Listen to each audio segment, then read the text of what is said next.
Okay, so we're looking at how red works on the solar plexus at a physical and an emotional level. In response to Sue's In response to Sue's question. So the first thing you need to do is to think of words that describe red at a physical and emotional level. At a physical level, it's very activating, it's very fast-moving energy, it's warming, well, probably heating will probably be a better description. But it's also recognising that red, just as a colour, will act for a short period and then its effect will die off. So unless it's mediated by a crystal, you're going to have short-lived energy. On an emotional level, red is linked to the very strong emotions of anger and passion, and again, emotions that should be intense but very short-lived. If anger becomes something that lasts longer, then it's not anger, it becomes something else. And if passion lasts longer, then it becomes lust, and it's something else. It's energy that's short-lived and very intense. So you have those words to one side. Then you look at solar plexus as a chakra. So you look at the physical attributes of solar plexus. And you think, okay, so red acting on solar plexus is going to totally activate and enliven those aspects. So you've got digestive issues, you've got skin, you've got nervous systems, you've got all that side of the solar plexus chakra will be energized. On an emotional level, solar plexus is also associated with joy and happiness, contentment, that sort of thing. So you've got, again, energy being pushed into that, but also the fact that you've got, again, it should be short-lived bursts. So you've got the whole, it's like having a good laugh, you know. A good laugh for a few minutes is fine. If you're still laughing half an hour later, there's something, especially if it's still hysterical, you've probably gone on the other side of it. So the whole thing is about the activation, because that's what red does. It kicks from point zero into action. Okay, so does that help? So yes, I can work out the other colours. you can sort of, and it's just like picking this bit from this one and this bit from this one, and just thinking, okay, put the pair together. So overall, in reflection, how did you find the colour component? I haven't done it, dear. I think it was one of the hardest bits. It is. I actually like the colour bit because I think I know more about colour because of other reasons. But, I say I haven't done it yet. I have looked through them, have done some of it already. But I actually find that I think one the colour's quite hard because it's very personal and you have to find your own way, don't you really? But I also think is because we live with it around us all the time, is that we don't really appreciate the effect it has. So it's like we're having to look at it in a way that we're not used to looking at it, because we just take it all in without having to actually understand what we're taking in, and then you're being asked to actually understand. I think that makes it harder as well, because it's like it's the language we all speak, but we don't realise we speak it. And also I think, for some people, is it that simple? I know. You know, it can't be that simple. I must over dramatise it or something, so because it can't be that simple. But actually, it can be that simple. Some things I've looked at in there and thought, no, there's got to be more to it. No, and I think that's the thing. And we said it's, as far as the crystals are concerned, colour is your major key about what crystals do. And translating it into foods, essences, oils. It goes right across. Once you learn the colour sub-language, you can actually translate it to about anything. Yeah. So it is good to actually get that language of colour. Did you mention about that programme the other day? Oh yes, Light Fantastic has been re-shown on BBC 4. One was on Thursday night. Yeah. There's 3 more to come. It's the best programme about colour and light you will ever see. I curse the BBC for not letting it out on a DVD. Did you? Right. It's on BBC iPlayer at the moment, and you can download it. Yeah. So I tell you, say BBC BBC 4, and I tell you, it is. I have Simon and I couldn't believe it when we first saw it, which was a couple of years ago, for a programme that is what I call a grown-up programme that's got the most fantastic visual aids for anybody interested in colour and light. Wow. When did you say it was on?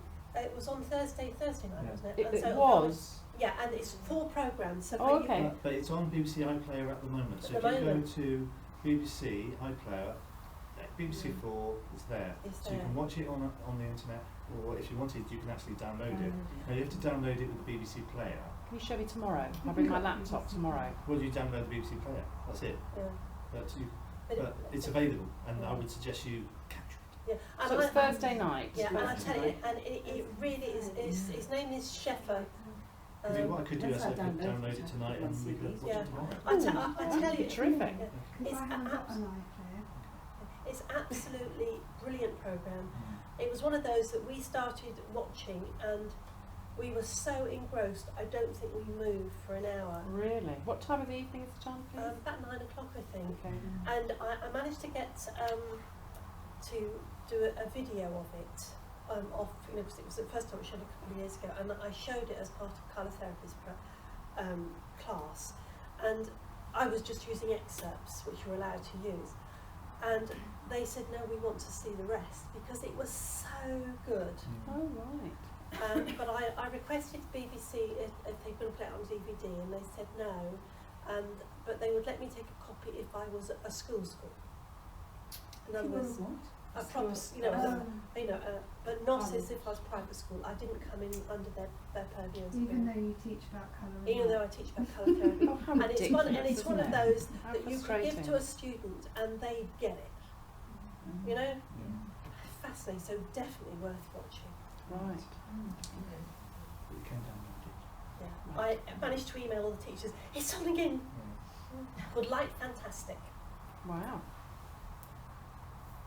Is Did you watch it, Brian? No, but I did check because the email arrived about. I checked the email and it's 10 o'clock. oh, so you missed. But then I went onto iPlayer. Well, and if it you was can there. download Yeah. all of it, Yeah. all 4. Will we be able to download all 4 today, or do you have to No. wait for No, them to no, be you've got to shown? wait for them to be shown and then they'll be available. Yeah, Mm. okay. Okay, well, Yeah. so we'll download the one. We'll download Because only need one person to do it onto DVD, and then you can do and then I with can it. put it on So if someone does, I'd like a DVD copy because I'd like to take it to Japan. Yeah. Well, I'll try to download it tonight. I mean, you've got to download the player. I don't think Yeah. it plays on anything else. No, But if you've got the player installed on your laptop, yeah, I was then going to say you that'll can- be the thing, but Mm. but it really is. It's It doesn't I play can on do the it. others as they come I up. don't think Yeah. it did. I think they make Okay, sure carefully it's it does. not. but it is. It's definitely worth seeing. They'll And play if you something want to on it. learn a little bit more about how and why colour works, and how light works, and historically how some of the stuff goes back, it's amazing. Hmm. I must admit, we just couldn't believe it that they could make such a good programme and then not let it out. How silly. It's so difficult. Yeah, sorry about that. Now, so single colour, dual colour. Are you all comfortable with those? The other one I was struggling with was describing how you use the dual colour Right. method of assessment. Dual colour is like taking the first description that we had and then making it into 3D. Right. And so, of course, when you're making it into three dimensionals, you've got a lot more possibilities. And you've got a lot more options that you can intuitively choose. Basically, you can treat the top colour in lots of different ways. You can treat it as the way in, you can treat it as what's happening now.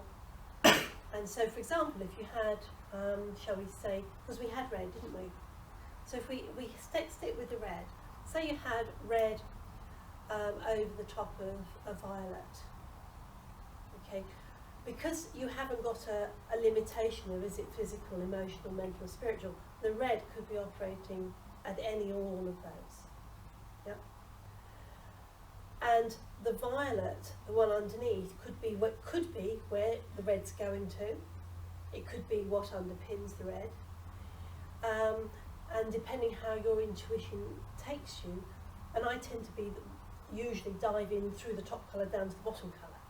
In other words, one aspect of red over violet would be that the person needs to pull their finger out, red, to use violet to be a healer or to get some healing. Yeah?